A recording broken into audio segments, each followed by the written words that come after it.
Hello and welcome to Gupshup. We're your hosts. I'm Alex, And I'm Zahir. and in this podcast, we cover my journey as a former Catholic into marrying a Muslim man. We cover themes such as relationships, family, and culture as we discuss the joys and challenges of being in a mixed race relationship. In our last episode, we left off talking about Ramadan, and coming towards the end of Ramadan, we started the preparations for Eid. That involved, decorating the house. Your mum put up some decorations, lights and things. Yeah, so towards like the end of Ramadan, we usually start kind of planning for Eid, especially in the last week or so.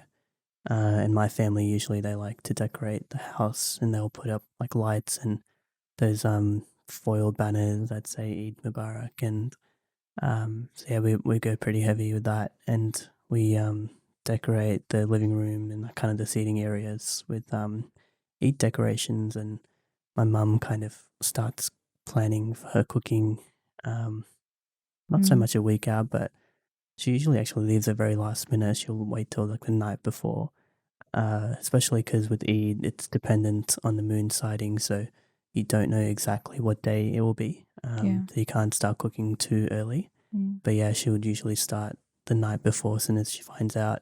And you find out pretty late, like most of the time it's like 6, 7, even 8 o'clock, and you find out it's the next day, and then you kind of just have to rush to get everything ready.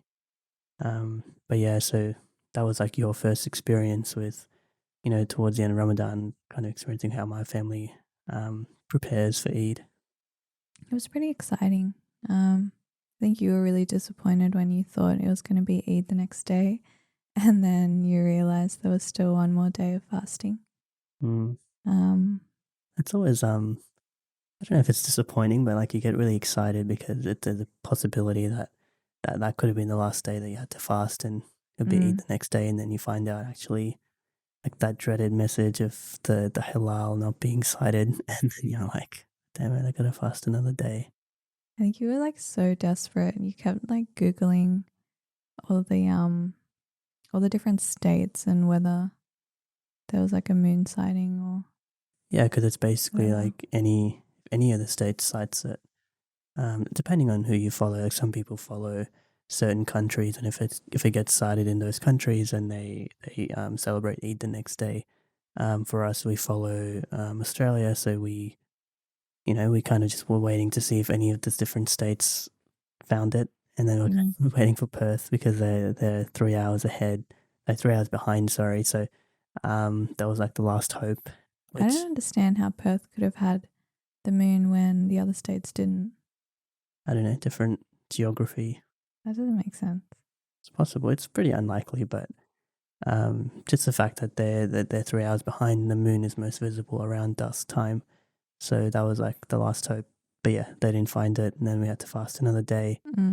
Um, So we also had buying all the gifts and everything oh yeah, in the lead up. So a couple weeks before, we started buying the presents for family, and yeah, those are main preparations.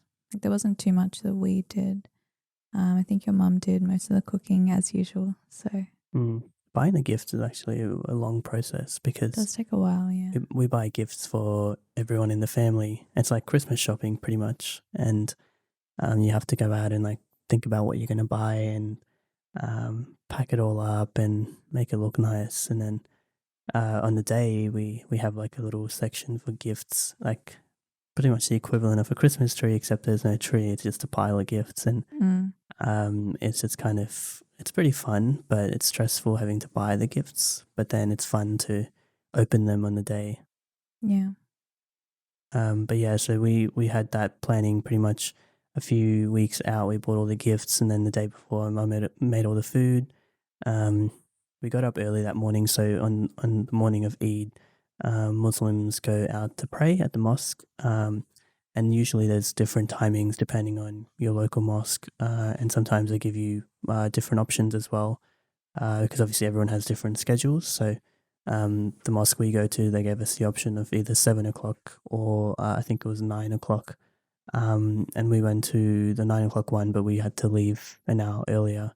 Um, so yeah, we kind of all got in a car and we went to the mosque, and that was your first experience stepping into a mosque. Mm. Um, and obviously you had to do the head covering as well. Yeah, I wore a hijab that day to the mosque, which your mum put into my hair for me because I would have no idea how to do it. But yeah, that was good. What was it like? What, it wasn't a typical mosque because It it was was very odd. It was like an industrial area. yeah, it was like What was this? it's like a community center Yeah. almost. But yeah, it was a very industrial area. So it wasn't actually a mosque like in Sydney. I don't know about other states or countries, but we've only got a couple of big mosques here. So if we wanted to go to one in our local area, usually they're community centers or they're sort of public for hire places that they use.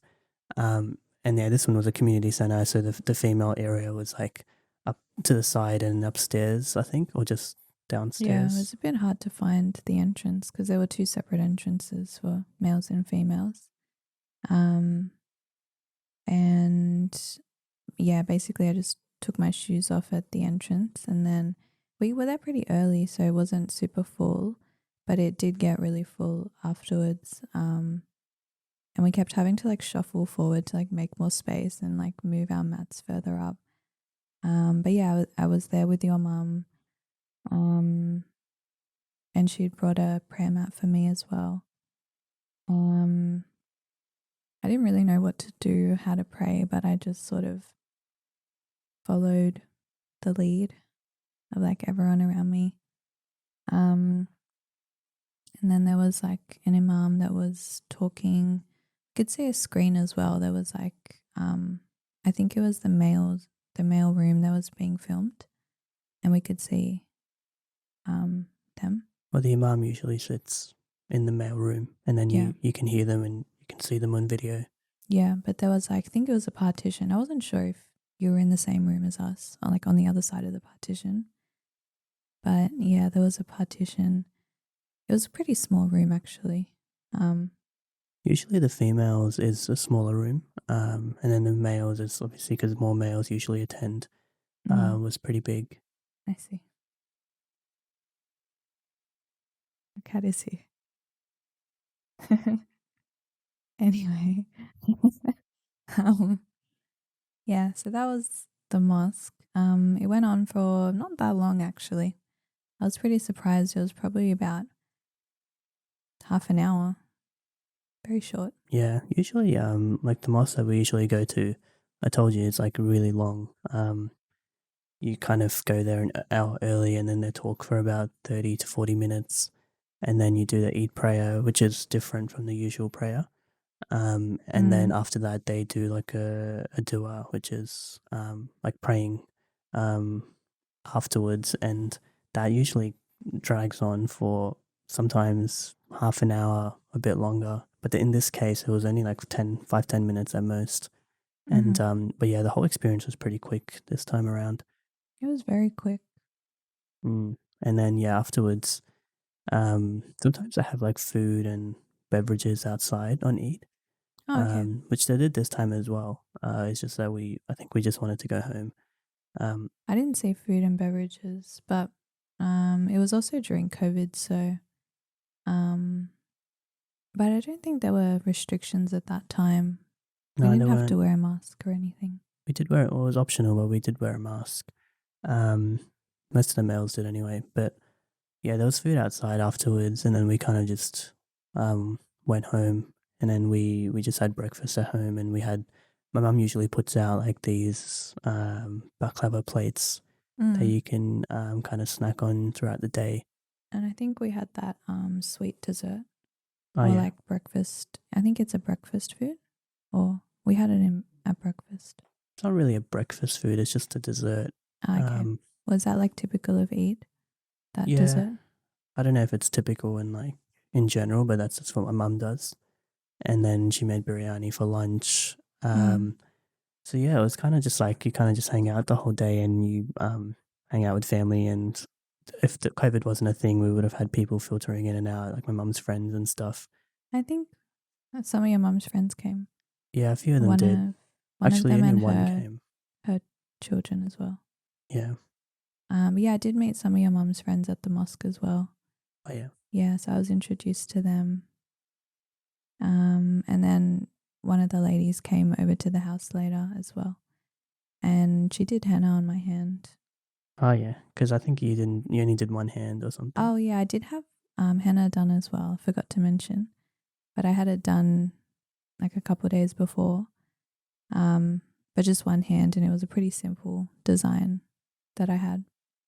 So yeah, this your mum's friend did the other hand for me, and yeah, she just visited for not that long. Like, Yeah, well, usually they filter in and out, and then we kind of just like the highlight of the day is to open the gifts for our family, and then we kind of just wait for everyone to get ready and come over, and we sit around in a circle and we open all the gifts, and then after that we kind of just hang out and eat, and then we have dinner, and it's pretty much it. Like it's just a pretty chill day, kind of marking the end of Ramadan, and it's a celebration really. So I think my family tries to make it fun, and yeah, it was fun. It yeah, was very family orientated, um, and just like a really fun and chill day. And I mm, remember like we also had work. Well, I was working from home, but yeah, I didn't get much done because I was just having too much fun. yeah. I forgot about that because you didn't. It was a weekday. Yeah, it was a weekday, and you didn't have leave or anything, so we were technically working, but Mm. yeah, didn't get much done that day.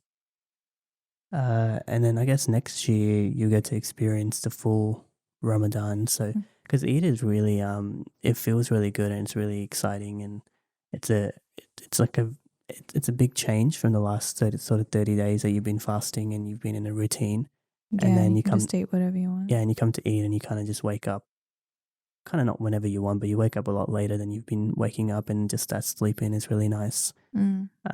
But yeah, if you've had the full 30 days, it's like it feels really like a reward. Yeah. So that I think next year will be even better. Um, and obviously COVID wouldn't be as big of a deal, so it'll be more people coming over and stuff like that. More like a typical Eid. Yeah, and I think the mosques will be fuller as well. Yeah. Usually we go to a bigger mosque where there's like probably around 1,000 people come, Wow. and it's like on multiple levels. That's kind of usually where we go to, but then afterwards it's like the mad rush to try and get out because Oh yeah. Even everyone, that time it was took a while. yeah, because everyone's trying to get out at the same time, and it's just like a huge stampede. Mhm. And then afterwards, trying to get in your car, and everyone kind of double parks and stuff, so you have to wait for people to leave. So I guess that's part of the experience of usual Eid. Mm. But are you excited for next year? Yeah, definitely. I think it was a lot of fun.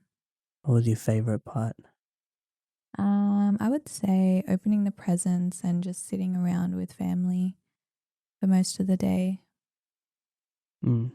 I think Yeah. presents is like everyone's favorite part. Yeah. It's pretty Uh, exciting. yeah. So yeah, that's the story of your first Eid, and Well, the actual day, but we also had a celebration at your sister's house oh yeah, that yeah. So weekend. that was on a So she weekday, and hosted. then on the weekend we had her dinner. I think it was. Yeah. She hosted an Eid dinner and invited my parents as well. And they came. That was nice because we got to hang out again, like both families. And that was the first time they've been to your sister's house. Oh yeah, true. And I think they were a bit late, so we were just waiting around for them. And we took some photos. Your parents got me an outfit, like a dress. Oh yeah, true. That was like your Eid gift. It was like Yeah, this it's fancy really pretty. purple. I think it Yeah, was. burgundy. Maybe we'll Um, put up a photo. okay. Yeah. So yeah, I was dressed in that. We were wearing like a matching shirt. Yeah, we both wore purple. Yeah. And then your sister made a bunch of food. It's really nice. Mm. And I guess my parents got to try some of the traditional Pakistani food. Yep. Yeah, it And was that was good. fun. Yeah. And I think her kids got like a lot of gifts from everyone. They just kind of had this huge toy party. And then like, I think for kids it's even more fun because like when we were younger, we would get money. Like that's kind of the tradition is that the grown ups give you money. And they call it Mm. Eid. Um, Edie. yeah, and that's like just like spending money. Mm. Um, so I mean, it's not much of a thing here, especially as you grow up. It's not really a thing, but for kids, that's kind of what you do. Is instead of buying them gifts, you give them money. Also, how come we get the kids gifts? Oh, they're too young. Like Oh, okay. It's more like more like older kids. teens or like kids that understand what money is I see. and can use it.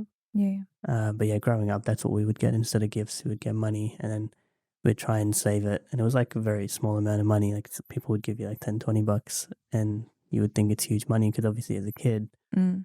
every dollar counts. Yep. And then we would just go and like, it was the same thing, I guess. We'd go and buy toys, just spend it on random stuff. What would you buy? I used to just buy like car toys. That was like my thing, like toy You would cars. buy video games. It depends on like what time period because like as you get older, like with my family anyway, they just started giving gifts instead of money, so you would just get video games or whatever. Yeah. But I think that was really fun as a kid. Was like looking forward to getting money because then you can save it up and you can kind of count how much you got at the end of the day. Mm. So that was exciting. And what was the most that you ever got? I think $50. Oh, that's so lame. That's quite a bit for a I was kid. expecting more. Yeah, I guess so. Yeah. Anyways, that's the story of your first Eid. I guess we'll have more to talk about when it comes to Eid next year because, as I said, we'll have the full Ramadan and we won't be going away in between. Yeah. So that should be fun. That's all we have for you for this episode. We hope you guys enjoyed listening to the story. And if you've enjoyed the series and you're following along, we'd love it if you can leave us a review on Apple Podcasts. Otherwise, we'll see you guys in the next episode. Bye.